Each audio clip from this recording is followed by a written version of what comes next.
Perdana Menteri Benjamin Netanyahu memerintahkan Angkatan Udara Israel untuk terus mengintensifkan latihan perang yang menargetkan sasaran jarak jauh.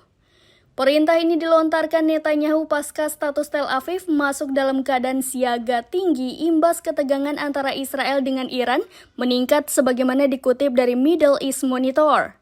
Israel tak mengungkap secara spesifik senjata apa saja yang akan digunakan Angkatan Udaranya dalam latihan kali ini.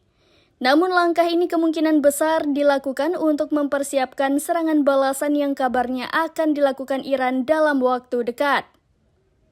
Selain mengintensifkan latihan perang, belakangan Israel turut memasangkan sistem pertahanan Sea Dome ke kapal-kapal perang yang berjaga di dekat kota selatan Eilat.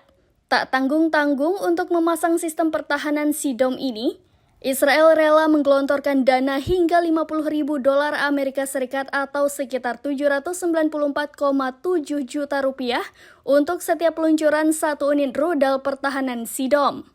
Kendati harga Iron Dome dibanderol fantastis, namun tameng yang satu ini memiliki kemampuan untuk mempertahankan wilayah dengan luas 150 km persegi dari berbagai serangan rudal jarak pendek, mortar maupun roket.